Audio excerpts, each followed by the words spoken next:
Okay, welcome back to another episode of Behind the Build. In this season, we do not talk about our industry. Instead, we get behind the brains of another entrepreneur over here. This is Samuel.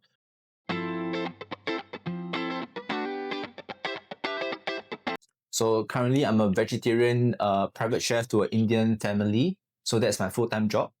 And this is my side hustle, which is called Churne, specialized in spread, from condiments to not just regular spreads, might be cakes in the future. So that is something for you guys to follow us on IG to get to see more stick pics.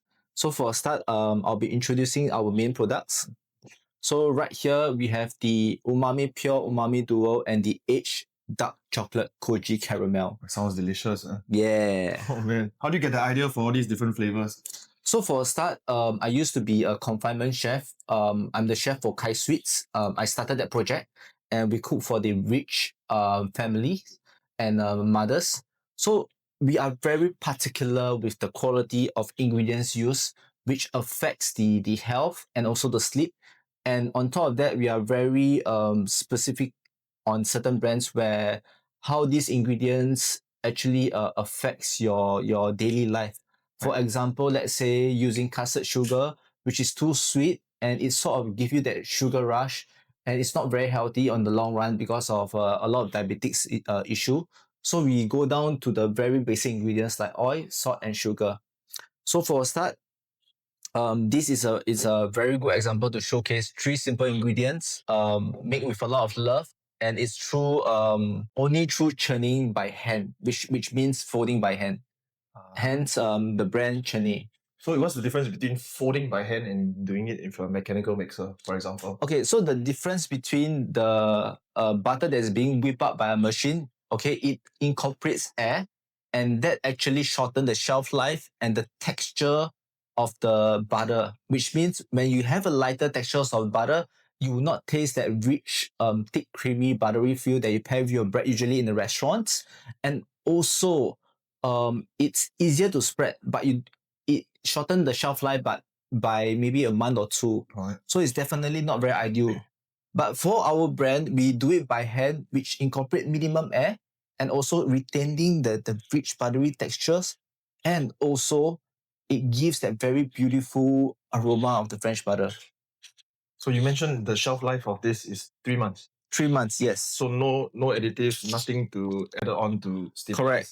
Wow, perfect. This is an organic product. Can we call it? Yes, organic product. And butter or the butter comes from France, which is known for the best quality for butter. Example, Body is internationally recognized. So for our case, we use French butter as the base.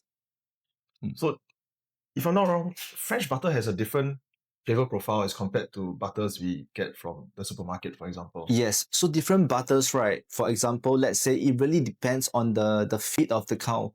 Because the grass in France, they are organic. They have this very light hints of vanilla flavor and a very creamy floral finishing compared to some butters that you get from Sheng Siong NTUC. Some brands for maybe like President. So a lot of butters, they are heavily on marketing, but whereas the quality doesn't keep up to the standard. But that's industry standards. So we call it mass production. Mass production, yes. So particularly the feed, is there anything special you think the French cows feed on?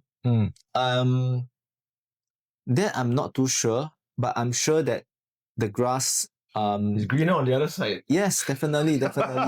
Yeah, and France seems to have all the best things. Yes, and we know that the top two countries like Japan and France, they are very particular in terms of the culture and their pride of farming their own vegetables, fruits, and they are very artisanal on each products.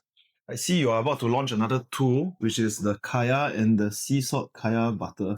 Yes. So for these two bottles here, okay, so we actually picked something very close to our heart because National Day is coming, which is next month.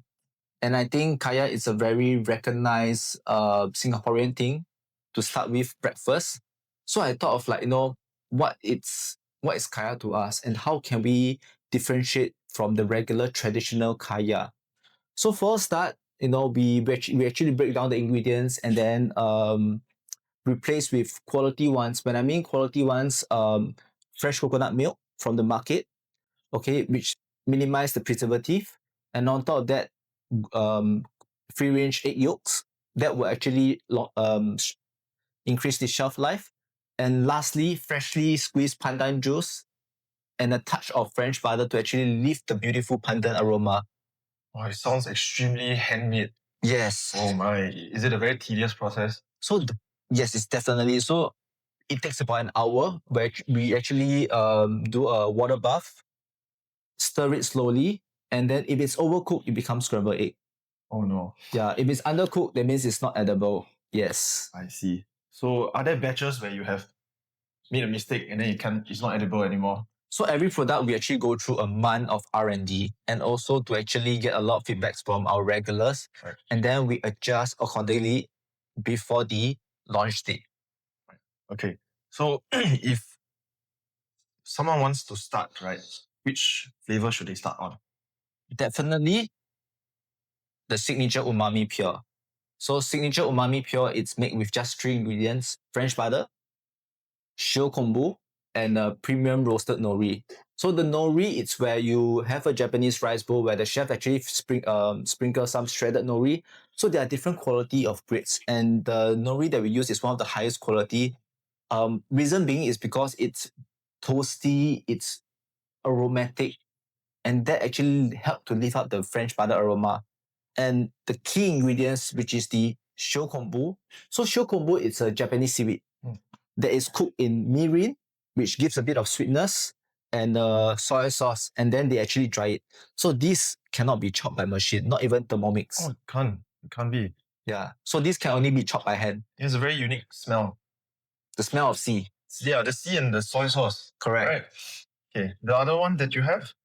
So right here, this is my favorite product, which is the umami duo. So we call it the umami duo is because it has a very beautiful swirl. This is not just for show. We have an intention where every spoonful that you put in your mouth is a different sensation, a ratio between koromitsu and aged dark soy sauce that is made in Singapore. So the base of this product is basically umami pure plus dark soy sauce and koromitsu. So koromitsu is actually the Japanese maple syrup. Oh. But we specially import from Japan that has a natural hint of smokiness. So just imagine dark soy sauce with grilled bread. It divine, man. This is like next level kind of breakfast toast. I would be a mountain tortoise to say that I have never heard of some of these ingredients before. Or maybe I tried, but I never heard of them. So it seems that you went to procure these ingredients that are pretty exclusive to create this product of yours. Correct. I see. That is an artwork, right? Yes. And I think there's a lot of competitors in the market. I'm the type of person that I don't wish to copy. And if I were to create my own product, I make sure that it stands up from the market. Amazing. Yeah. Amazing. So are they of very strong flavor profiles? Is it easy for a newbie to pick up on it? So umami pure is basically, like I mentioned, the 3 ingredients. Basically, to keep it simple, seaweed butter. So umami, it's one of the 5 senses where it has natural MSG. It makes you want to eat a lot more, And to emphasize, this has no preservative. Yes. And this is called umami pure for a reason because there's no salt or sugar added. So if you like something salty and sweet, we can actually finish off with a bit of sea salt and honey, which we'll be tasting on later. Amazing. Okay. So how about this dark chocolate? It looks so unique. Okay. So as you know, everybody knows about Nutella, correct or not? Which is one of the premium spreads in the market. For me, actually. It's sweet, right? Yeah, too much for me. So like I mentioned, as a confinement chef, okay, the very simple ingredients like sugar, like refined sugar, custard sugar, they are actually 10 times sweeter than any sugar. So for example, when you drink milk tea at 100% sugar, you feel that the sweetness is at the front. When you have the first sip, what hits you first is the sugar rush, followed by the natural flavor of the tea. But for brown sugar, rock sugar, and other natural sugar, the sweetness comes naturally at the back of the palate. And that is what we actually do for our caramel. We use brown sugar. So for the caramelization stage, we actually use brown sugar and butter, and then we actually cook until the butter turn burn noisette, which is the uh, brown butter flavor. And that is also the stage where it caramelizes. Because the usual sugar when we make caramel is white. Right. You can see the first stage where it turns caramel, but for brown sugar, we have to do the reverse method, which is also very laborious and tedious. One wrong mistake, the caramel is burned. Amazing. And the koji, so koji is a fermented rice in Japanese term. But for our case, we actually use jiunyang. Jiunyang, which is the Chinese fermented rice, which has a natural 0.5 from alcohol, Oh my. which gives that very beautiful rice aroma lingering on the spread. And we use 62% Rapico chocolate, a very good quality chocolate. I'm not a fan of very expensive chocolate like Verona. Okay, I go down to the artisanal ones where we focus on the characteristic of the chocolate. So 62% Peru is naturally fruity and a touch nutty. And that's why I use that for our spread. Okay, does it go well with just bread, or is there any other like dishes we can use these butters to cook? Okay, so for these three products, they are good with spreads. For beginner stage, simple breakfast, you can use croissant, sourdough, toast, any form of spread on breads. But if on cooking, that's where I will share a bit more. So let's say for the pure goes amazingly well with any meat or vegetables, potato, pretty much anything, because it's the cleanest product where there's no salt or sugar added. Right. So let's say you can do a chicken breast, you steam or pan fry, you slice it, and then the best way to actually enjoy the butter is to not melt it. So basically, you get a slice of chicken breast and the butter on the side, and they eat it together. So you get that hot and cold sensation, and the cold sensation also elevates the aroma of the cold butter, which is what you want. Yeah. Right. So if the butter, right, is melted out, right, is there a big difference from when you get the slice from the cold dollop itself? So if the butter is melted, you get one flavor, and it's Right. not very appealing and on the plate because everything is all like a puddle of oil. Right. But if you get a cold butter, you get textures, you get aroma, and you get a bit of the bite of the nori and the kombu. Yeah, that is the amazing part of the butter when it's eaten cold. Yeah. Have you heard of some of your customers just eating out of the bottle? Yes. So if you guys follow us on IG, we have a regular who recently ate about 5 bottles a week, which is very, very scary. Yeah, they use it for breakfast, for high tea, and also a bit of in the cooking. It just makes everything taste so good. I think you created a cult, not really a product. Yeah.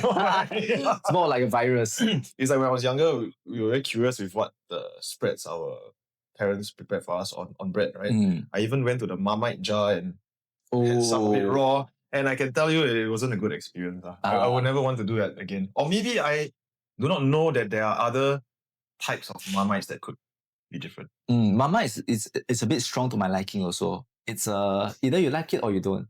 I even heard of some people like spooning it into water and drinking.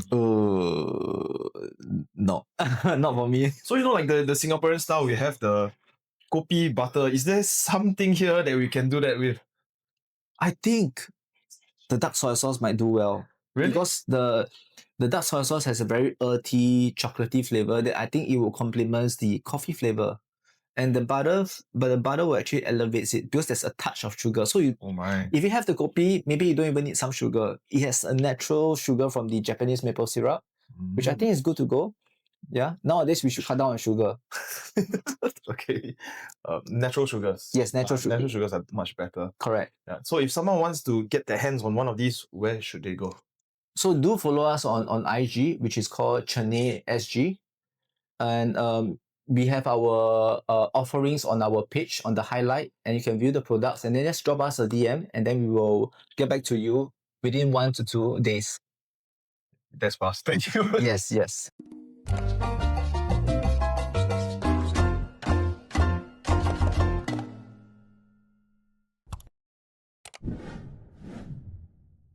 Sam, I think I've known you for 20 years now. Yes, I think so. 20 years. Way back. It's more than half a lifetime ago. Yeah. And I'm surprised we are still here having a conversation after so many years. All right, that's not, yeah. I'm quite surprised too. As long as I've known you, you have always been in F&B. Yes, yes. So maybe you can tell us, how did you get into it? Okay, so where should I start?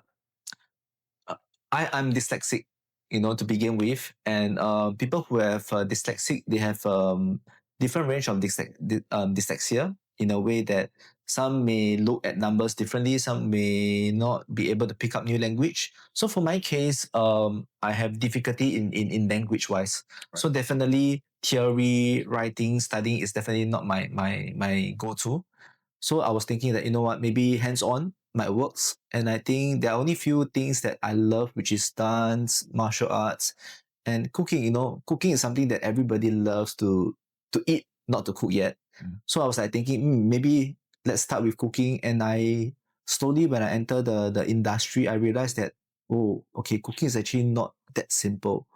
You still require a bit of theory, knowledge, and once you reach a certain level, that's where the back end come in, the writing, conceptualizing, training, which all requires theoretical and back end jobs. Yes.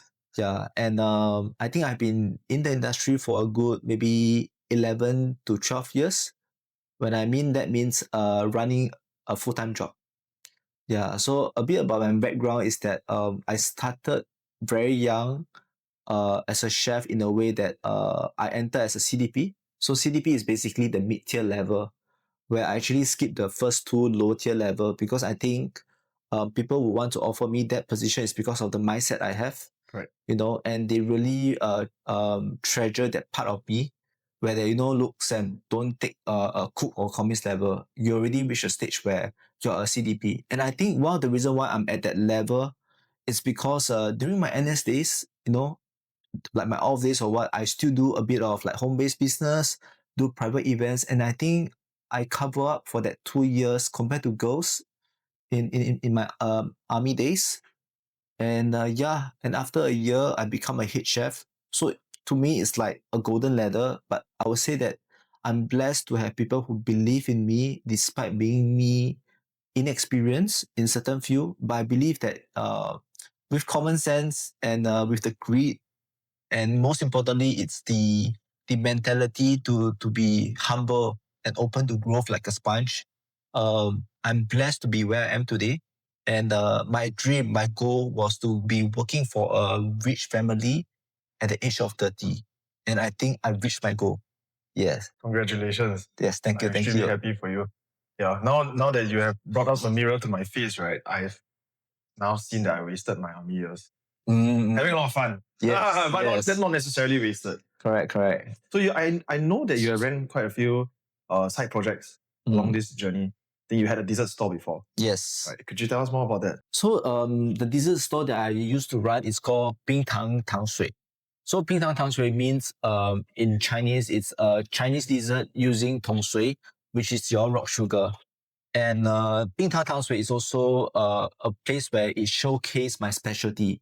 So my specialty is using flour, which I have a name for it. People usually call me the Froison chef.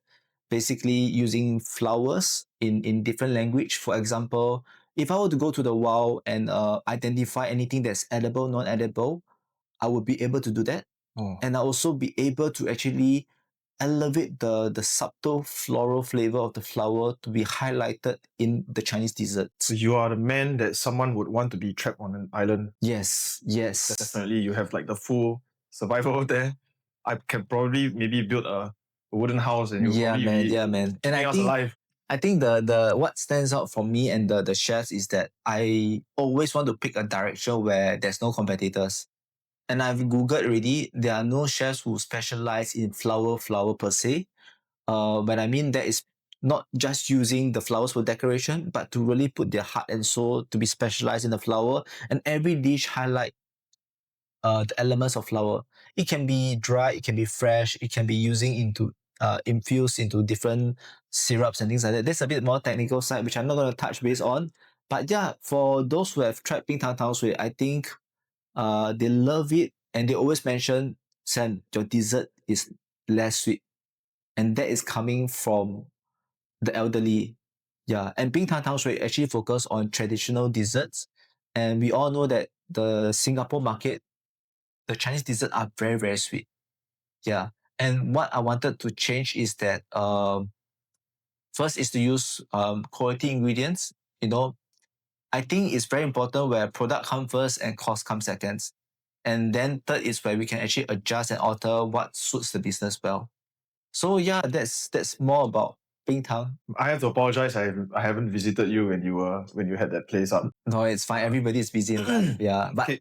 Yeah. yeah, So for Chinese desserts, my personal favorites are sesame paste, peanut okay, paste, and oni. okay. This top 3 was on my menu. Oh man, Yes, wasted. but then you know what? As a friend, maybe one day I can arrange a party and I can specially make for you and your friends. Yay. Not an issue. I can't say the same for my friends. I think more traditional Chinese desserts. No, I think they will accept it because I'm not an Oni fan, I'm not a sesame fan, but when I create the desserts, I will eat it myself.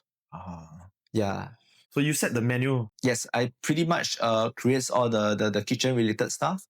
And then my partner focus on the interior design and the storyboarding. They're very talented. No. No.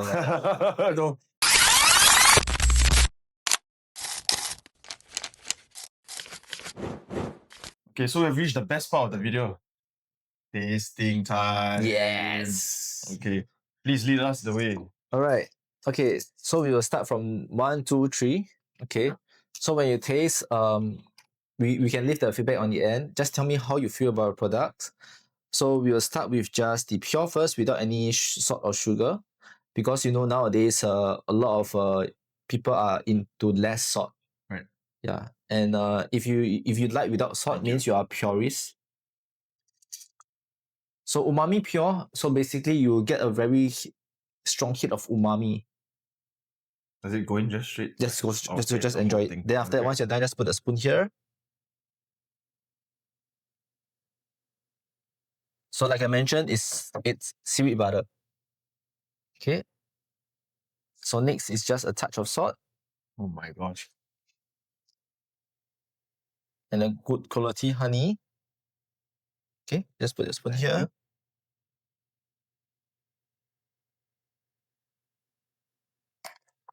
And you realize, wow, how salt and honey elevates the product even better. It's like bam. I can understand why someone would eat out of the jar on its own. Yeah. Oh my. Especially with a crispy dough, crispy sourdough, then that is even way better. So would this go well with meats as well? yes, any meat. So any meat and duo, it's best with beef because it has a very subtle sweetness that complements the beef. Okay, now this directly try with salt. Okay. Just a touch. Okay. Thank you. So you get that very beautiful dark soy sauce aroma that has hint of chocolate and the very subtle sweetness of Japanese maple syrup, which is also called the AKA black honey. Oh my god. This is delicious. This is delicious, right? Oh, this is So these products, right? One of the very easiest way for home cookers, right, is to basically cook a pot of rice, take a tablespoon or 2 depending on the amount of rice, and then you can flick your fish into the rice like a Japanese style with a bit of spring onion and a bit of sesame seed, and some salt or even soy sauce. This is so savory. Yes, sweet and savory. Savory at the end. Wow. I never imagined butters could be Correct. developed to this level. And you know what? There's different ratios to it. That means the swirl, every spoonful that you spread on your bread is a different sensation. Sometimes it can be more savory or more sweet. Okay, next up, the last product, which is also one of my favorite. Why my favorite? Because I have a sweet tooth. This is the dark chocolate koji caramel. Yeah. All right, I can't wait. So koji basically means fermented rice. So you might get a bit of bits of pieces of the rice. And my caramel has a very strong aroma of the caramel and the fermented rice flavor. Oh, I could just mistake this for chocolate. It is chocolate. It is chocolate. So this is about 20% fermented rice caramel and about 80% chocolate. So treat it as this is a very premium chocolate spread. And this goes amazingly well with fresh strawberries. So chocolate and strawberries is known for Valentine's Day gift lah. yeah. And then you know what, the strawberry, the sweetness and the fruitiness just complements the sweetness of the Oh my god. caramel. All right, I would 11 out of 10 recommend. Thank you. Oh my gosh, this is amazing. Everyone should give it a try. Yeah. Okay. Then next. Okay.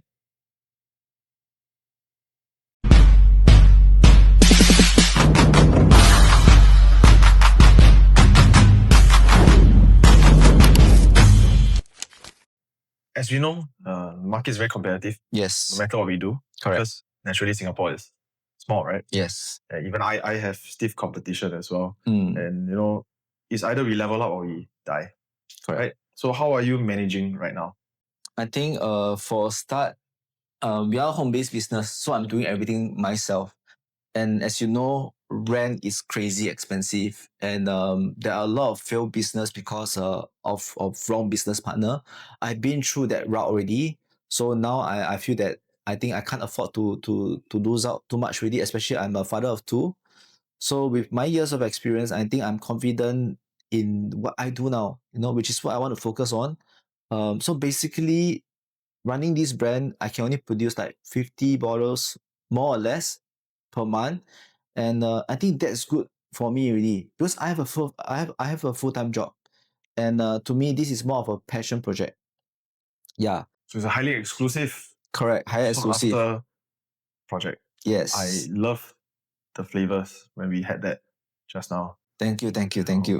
So where are you looking forward to pushing your products to? Is it just locally? Okay, so this month on the 15th of July, we are launching a collab with Drips Cafe, which is located at Tanjung Pagar. And then soon after, once the renovation at Raffles Place is done, our product will also be placed there.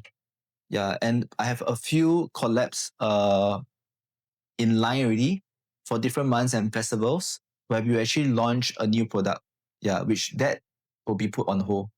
Yeah, and the next one, which is Kaya, which is for National Day, that is our main focus for now. Have you started preparations for that? Not at the moment because Kaya can only be kept for 2 to 3 weeks. It's fresh. So all the orders are collated as a pre-order, and then I will release the date on my Insta story. Do you have enough space to work at home for all this? Okay, to be honest, I stay in a 3-room flat, very, very small, with 2 kids running around. Basically, it's really small batches made to order, and everything is as fresh as possible. Yeah, I think that is what keeps the brand going also. We really pride ourselves as a brand that really focus on quality and freshness. Would we ever get to see it in supermarkets or? I think supermarket not so, because these are very artisanal in a way that even though if I pass down the recipe or skills, you will not be able to replicate the 100% because it's the understanding, the heart to making the product. Yeah, I think the key thing nowadays, it's even though you have the recipe, you may not be able to replicate it. Same thing, yeah. If I give the same cooking recipe to 5 people, we probably create different. Yes. And I think I make it so complicated in a way so that people will not be able to replicate my product. So let's say if my product goes to China, I don't think they can make it because every single step has to be right. Okay, with the rising food costs and the exclusivity of all your ingredients, does that affect you? Okay. Just last week ago, the supplier just sent me an invoice saying that, butter cost has rise. I did actually foresee this, and I don't think it's nice on my end to actually raise the cost because market has been very tough. Home delivery has dropped so much. So I would say that I think for a good 1 year, I will still retain the price and I will see how it goes. Yeah.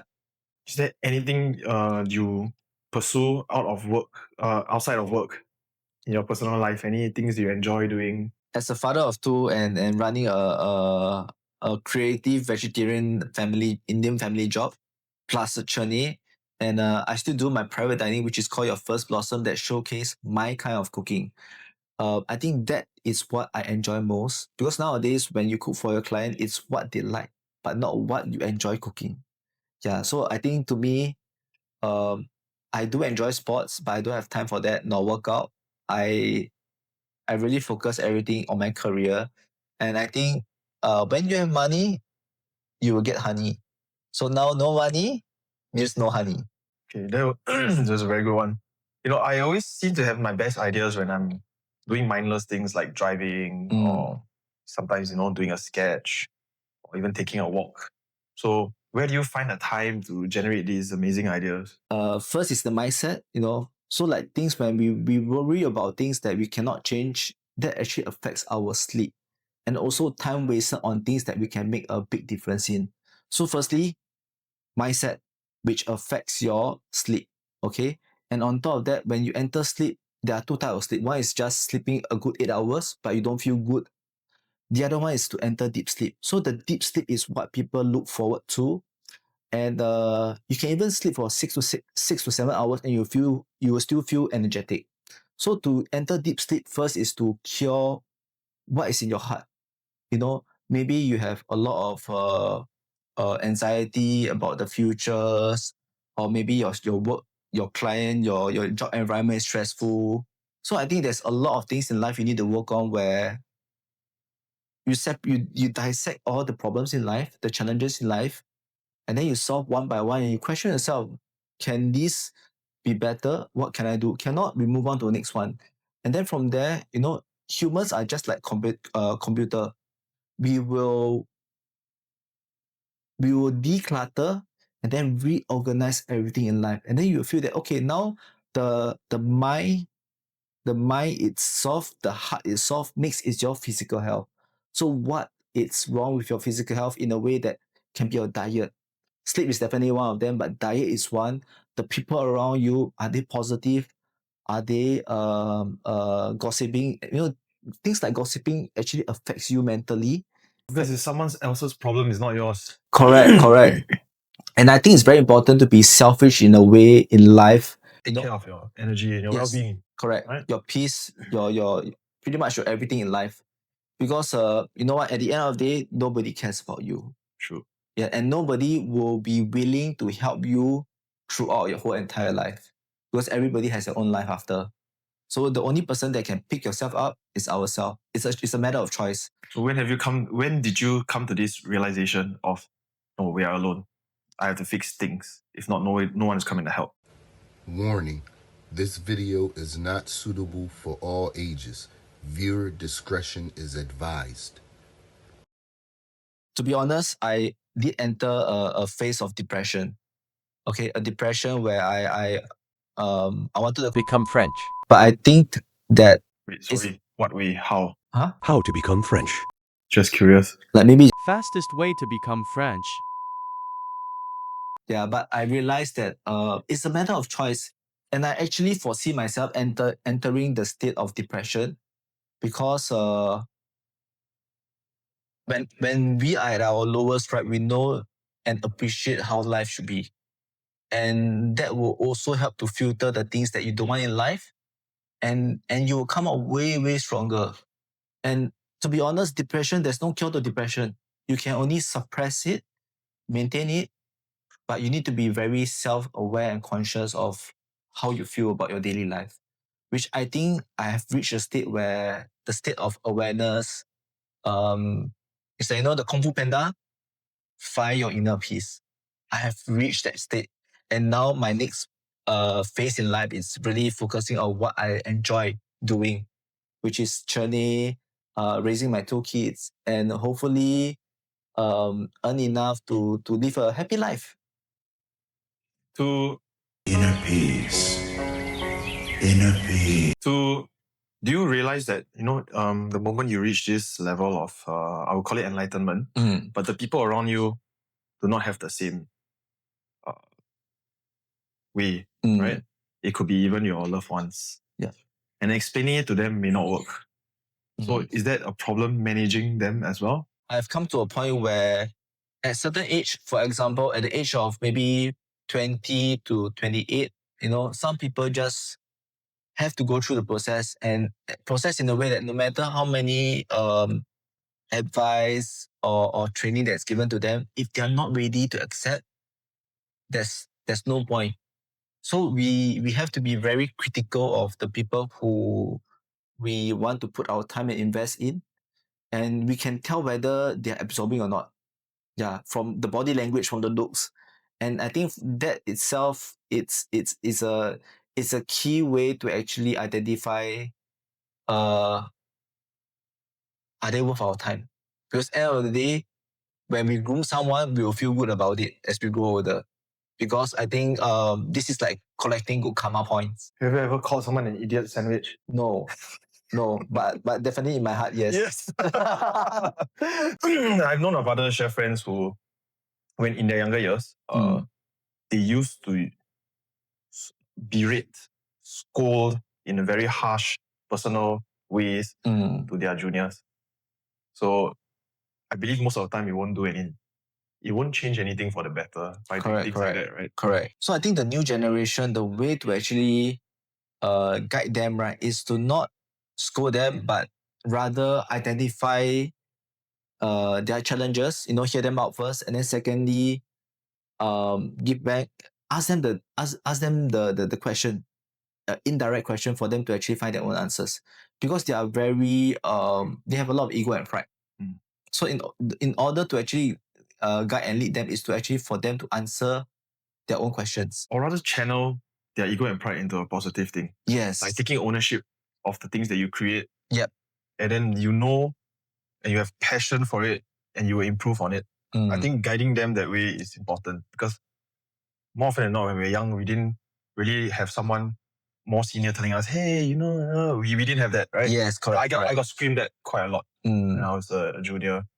Yeah, and I was ignored when my work was crappy and no one told me what I should do to change. Yeah. So it's good that now that we're older, we can give back in a better way. Yeah. And I also feel that I think schools should focus on developing self-growth, which I think back in our younger days, we are not being taught what self-growth is all about. We are sort of being force-fed to just learn, take exam, and hopefully excel in it. So if what you're proposing sounds very similar to like the Charles Xavier Newton Academy, everyone develop their own strengths. Correct. It will be quite messy, right? Won't you think? Yes, definitely.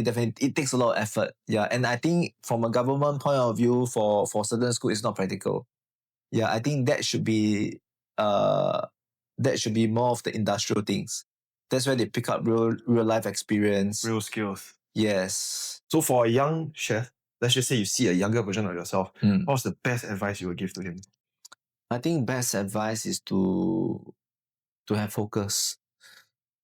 I think towards consistency and focus, because nowadays everybody is so affected by medias, social medias, and also news wars. So they grow up in that time where everything is a distraction. Yeah, a lot of distractions. Unnecessary emotions being invoked.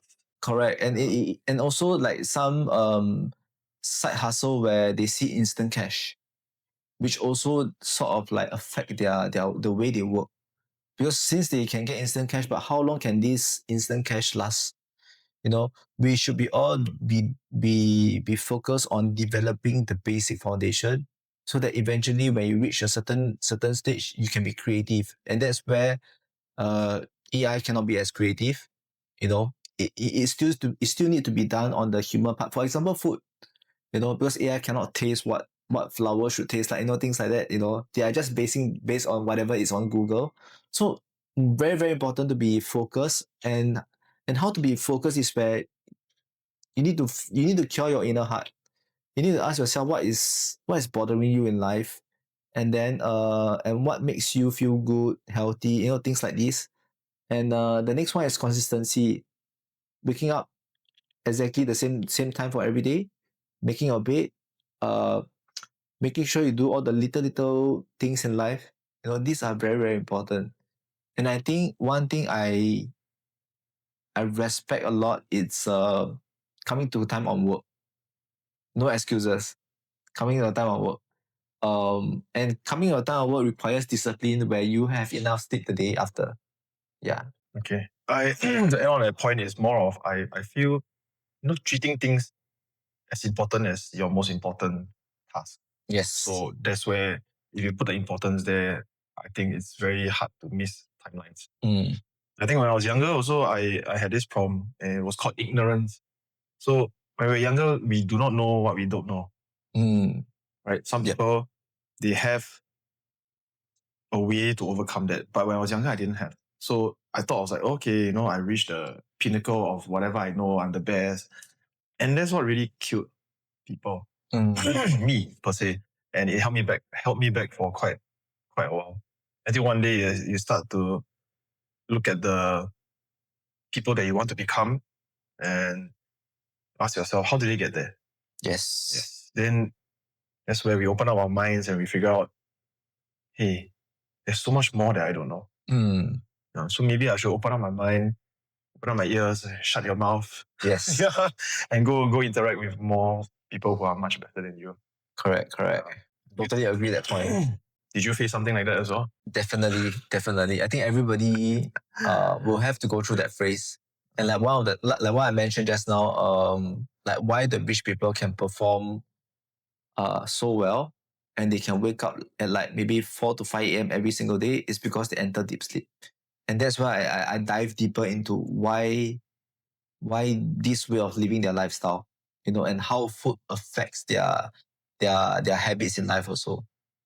Yeah. So would you say you can use food to intrinsically change a person? Yes. And also I think the complexion, your inner beauty. And then when you have enough sleep, it means you are focused. It means also that you can you develop that very energetic aura that you're like, wow, you're full on 100% battery charge. Yes. And I think food in a way that there's a lot of dietary nowadays, and a lot of people are not aware whether they are lactose intolerant, gluten free. And I think that's the very first step to identify what makes you feel uncomfortable and what makes you feel comfortable, and what are the